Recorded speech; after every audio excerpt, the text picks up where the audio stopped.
The Hells Angels Motorcycle Club, a global symbol of rebellion and brotherhood, has long been associated with criminal enterprises, including drug trafficking, extortion, prostitution, and weapons offenses. Their history is marked by violent conflicts, such as the Great Nordic Biker War of the 1990s, a brutal turf war with the rival Bandidos that left a trail of bloodshed across Scandinavia. This ongoing struggle for dominance has defined the club's legacy, with internal betrayals and external pressures shaping its volatile dynamics. At the heart of this world is Frank Hanebuth, a charismatic and polarizing figure who has risen to become one of Europe's most influential Hells Angels, a brotherhood forged in violence. The Hells Angels' reputation for violence is not merely anecdotal. Their clashes with rival gangs, particularly the Bandidos, have been ferocious.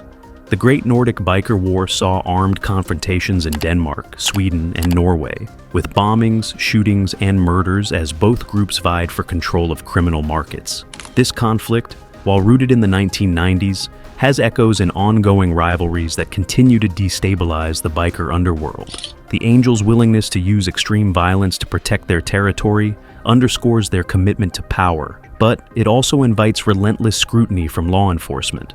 Within the club, loyalty is paramount, yet betrayal is a constant threat.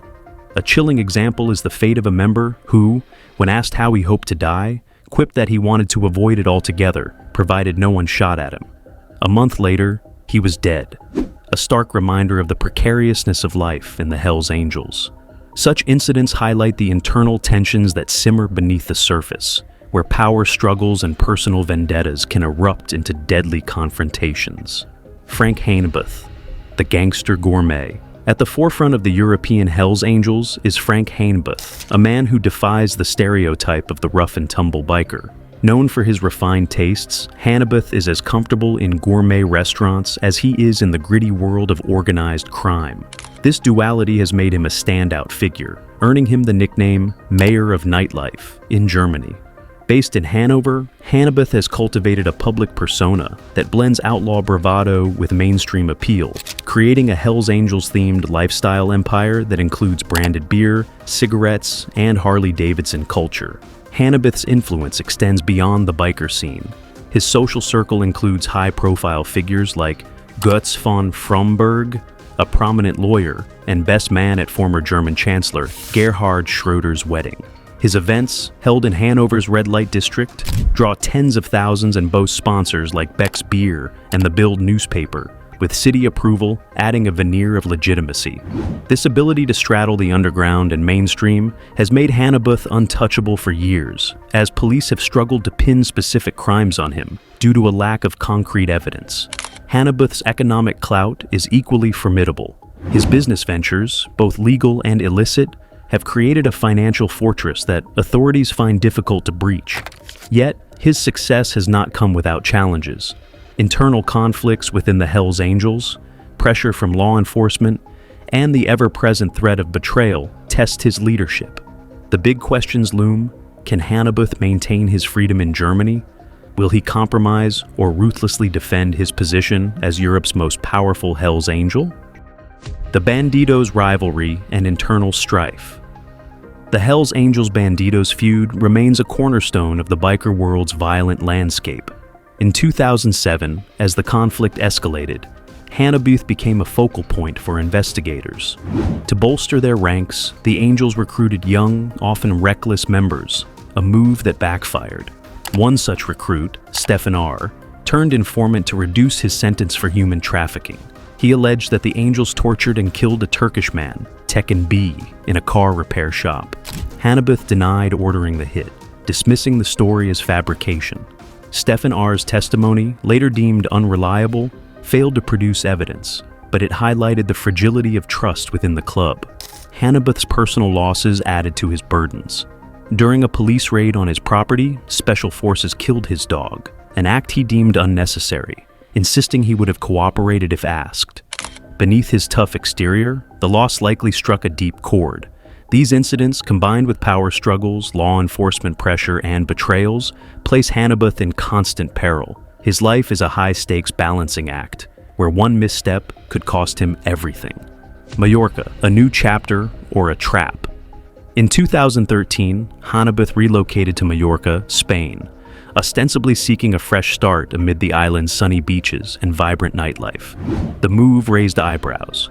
Was it truly about escaping Hanover's gray streets, or a strategic play to expand his empire? Mallorca, a party hotspot, seemed ideal for Hannibus to extend his influence away from German authorities. However, his plans unraveled quickly.